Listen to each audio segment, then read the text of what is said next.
The night was unnervingly silent, except for the soft, rhythmic breathing of Max, my loyal golden retriever, curled up beside his bed in the corner of the room. I lay in my bed, eyes wide open, the darkness pressing down like a heavy blanket. It was around midnight when I first heard it, a faint, almost imperceptible rustling noise coming from beneath Max's bed. My heart skipped a beat.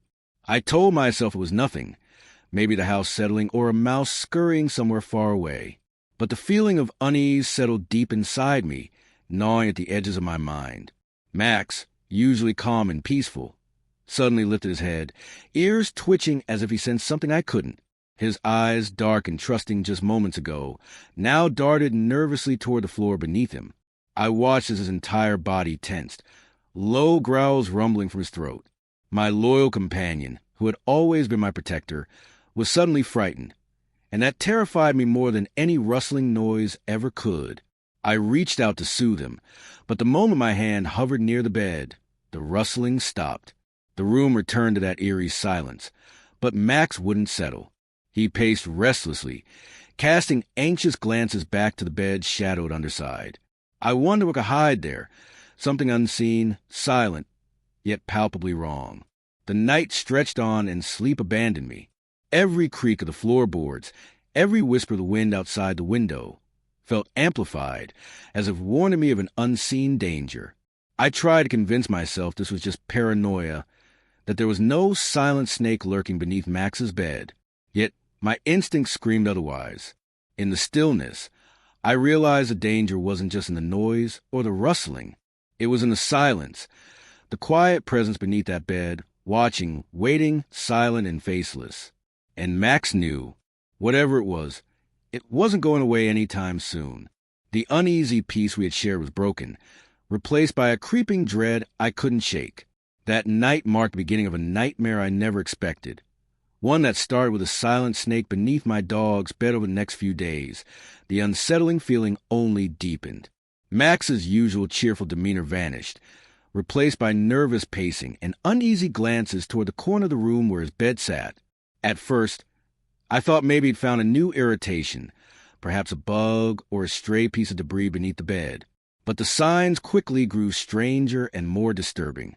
One evening, as I cleaned the room, I noticed faint scratch marks on the wooden floor just around Max's bed.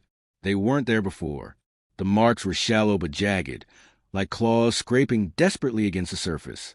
Max growled low and warningly as I crouched to inspect, his hackles raised. The hairs on the back of my neck prickled. It felt as though something invisible was watching us both. That night, Max refused to sleep near his bed, instead curling up in the doorway, eyes fixed on the dark shadows below. I tried to peer beneath the bed with my flashlight, but the beam cut through only darkness. No snake, no creature, no sign of life.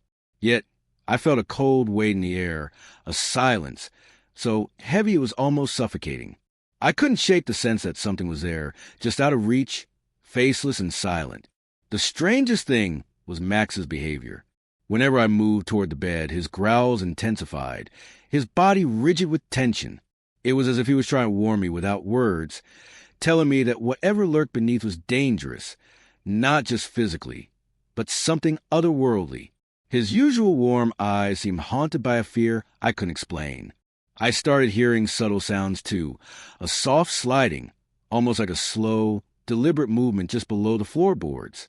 It wasn't the kind of noise a snake would make. It was too measured, too calculated. And there were times when I caught a glimpse of a shape, shifting shadows that didn't belong to anything in the room. Always faceless, always just out of focus. The faceless presence beneath Max's bed was no ordinary creature. It was a silent predator, an unseen terror that fed on fear and uncertainty. With each passing day, the invisible snake tightened its grip on our lives, turning a once safe space into a cage of suspense, and dread the tension had become unbearable. Every night, Max refused to go near his bed, instead pacing the room with wild eyes, growling at the shadows beneath. I knew I couldn't ignore the presence any longer. Whatever the silent snake was, it wasn't just a figment of our imaginations. It was real, and it was waiting. One night, Armed with flashlight and a mixture of fear and determination, I knelt beside Max's bed. The air felt thick and heavy, charged with an invisible menace. Slowly, I reached under bed. My fingers brushed against cold, smooth scales. My breath caught. The snake was real, but unlike any snake I'd ever known. It was enormous, far larger than any ordinary snake, but what was most terrifying was what it lacked: a face. There were no eyes, no mouth, just an endless smooth surface that reflected nothing. It was a creature of silence and shadow, a presence that defied understanding. The cold radiating from its body seeped into my bones, and I felt a primal fear unlike anything I'd experienced. Max snarled fiercely, standing between me and the snake, his body trembling but resolute. For the first time, I saw the battle between man and unknown creature play out in the dark, silent room. The snake coiled beneath the bed, motionless yet threatening, like a predator waiting to strike. I realized that this snake wasn't just a physical threat. It was a manifestation of something darker, something that fed on fear itself. I tried to pull the snake out, but it slithered deeper into the shadows, vanishing into cracks beneath the floorboards. The faceless horror was elusive, untouchable. Max barked and lunged, but there was nothing he could do to stop it.